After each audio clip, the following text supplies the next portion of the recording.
हमारे managing editor जुड़े हैं। निकुंज, मॉर्निंग टू यू। आज अहम दिन इस लिहाज से है कि एक तो कल मार्केट ने एक बहुत अच्छा सेशन देखा है। बजट के बाद की पहली आरबीआई पॉलिसी है और शायद सभी के मन में ये सवाल बना हुआ है, रेट हाइक से भी ज़्यादा सवाल ये बना हुआ है कि जो अकोमोडेटिव स्टांस जिसे लेकर स्ट्रीट इतना कंफर्ट ले रही थी, उस पर मॉनेटरी पॉलिसी कमेटी का रुख क्या होगा, क्या कहेंगे वो स्टेटमेंट में, आपको क्या लगता है? मैं अक्सर है ना ये नोटिस करता हूँ कि हम क्या कलर कॉम्बिनेशन पहन रहे हैं। देखिए, लाल, येलो, ग्रीन, तो मिक्स्ड व्यू है। तो आई थिंक स्ट्रीट भी अभी इस समय डिवाइडेड है।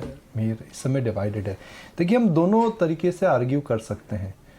आर्ग्यूमेंट नंबर 1 ये है कि भाई, अगर रिजर्व बैंक ऑफ इंडिया को ग्लोबल फेड के साथ अपना इंटरेस्ट रेट साइकिल को मेंटेन करना है तो उनको ब्याज दर बढ़ानी पड़ेगी, because US Fed is behind the curve और यूएस फेड को आकर के रेट बढ़ानी पड़ेगी।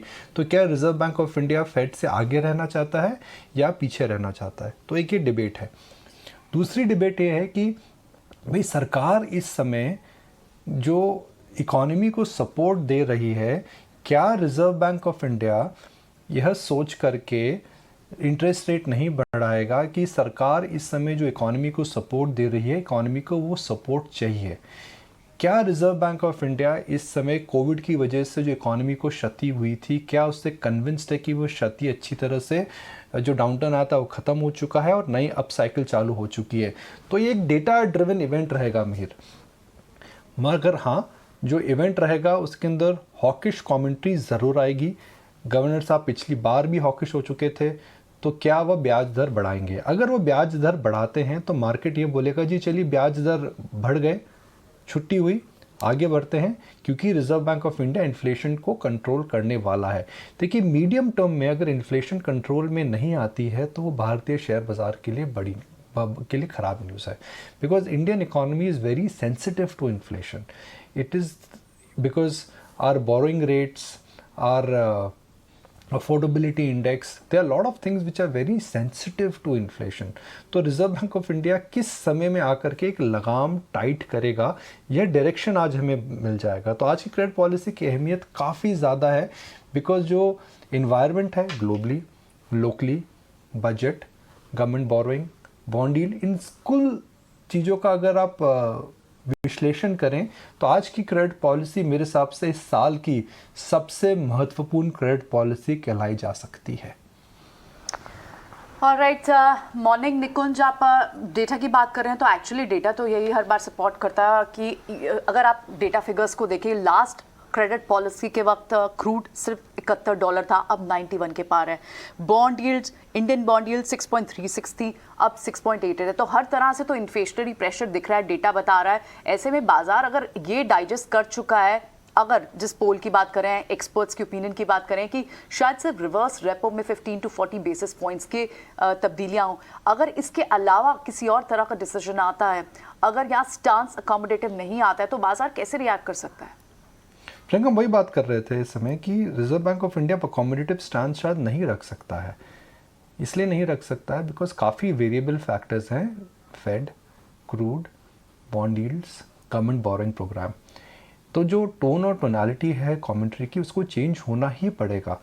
तो क्या रिजर्व बैंक ऑफ इंडिया एक बोलता है कि भाई इकॉनमी हील नहीं हुई है, इसलिए हम इकॉनमी को थोड़ा बेनिफिट ऑफ डाउट देंगे, या फिर रिजर्व बैंक ऑफ इंडिया बोलता है भाई मुझे अपना काम करने दीजिए, मुझे लगता है इन्फ्लेशन आ रही है, मुझे कमर कसनी पड़ेगी, और कमर अगर नहीं कसेंगे तो आने वाले समय में बॉन्ड यील्ड हाथ से निकल जाएगी और जिसका इम्पैक्ट सीधा गवर्नमेंट बोरोइंग प्रोग्राम पे, गवर्नमेंट के बोरोइंग प्लान पे पड़ेगा। तो एक इम्पॉर्टेंट कम्युनिकेशन है। जैसे मैंने कहा कि आज एक इम्पॉर्टेंट क्रेडिट पॉलिसी नहीं, बहुत इम्पॉर्टेंट क्रेडिट पॉलिसी है। आज की जो क्रेडिट पॉलिसी मेरे हिसाब से इस साल की सबसे महत्वपूर्ण क्रेडिट पॉलिसी कहलाई जा सकती है।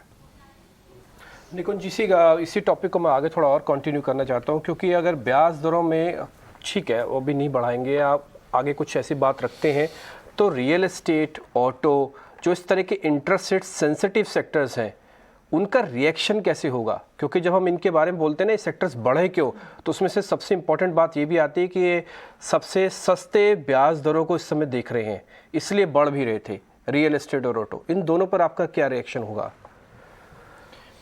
डिम्पी, देखिए 0.5% ब्याज दर से क्या अफोर्डेबिलिटी में बहुत बड़ा परिवर्तन आएगा, मुझे नहीं लगता है। मैं एक मिसाल देता हूँ आपको कि जापान के अंदर ऑलमोस्ट 0 इंटरेस्ट रेट है, फिर भी उस इकॉनमी के अंदर हमने देखा कि बहुत बड़ा उछाल नहीं आ रहा है। Interest rate is a necessary condition but not a sufficient condition. Interest rate is not the only factor जिसकी वजह से डिमांड और इकॉनमी में हम परिवर्तन देखते हैं।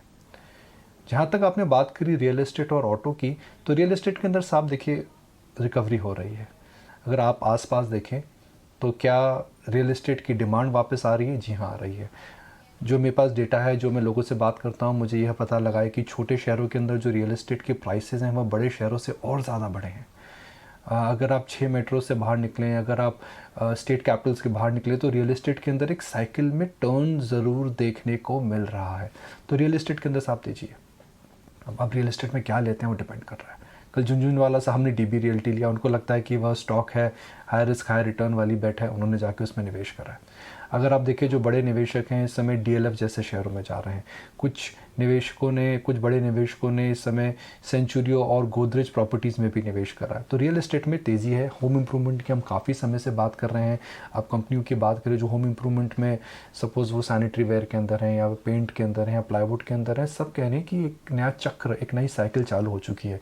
तो क्या रिजर्व बैंक ऑफ इंडिया की ब्याज दर से उस डिमांड में परिवर्तन आएगा? जी नहीं। अभी रेट अगर बढ़ती भी हैं तो I don't think it will impact demand in the first phase. फिर आपने ऑटो की बात करी डिम्पी, ऑटो के अंदर भी काफ़ी फैक्टर्स हैं।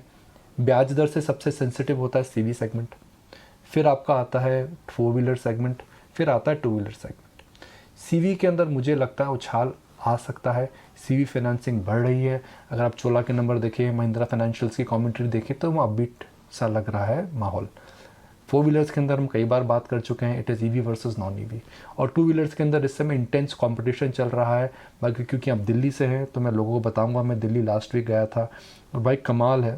दिल्ली की सड़कों पर जब हमने आयशर की फटफटियाँ देखी तो एक बात तो ज़रूर है कि वह लोग जो यंग मिलेनियल क्राउड हम जिसे बोलते हैं, वह इस समय आयशर की बाइक को लेकर के फिदा से हो चुके हैं। तो मैं ही बोलना चाह रहा हूँ कि हालांकि डिस्ट्रप्शन हीरो मोटर कॉर्प और बजाज ऑटो में हो रहा है, 350 सीसी और 400 सीसी और 500 सीसी और 600 सीसी की बाइक के अंदर डिस्ट्रप्शन मुझे नहीं लगता है।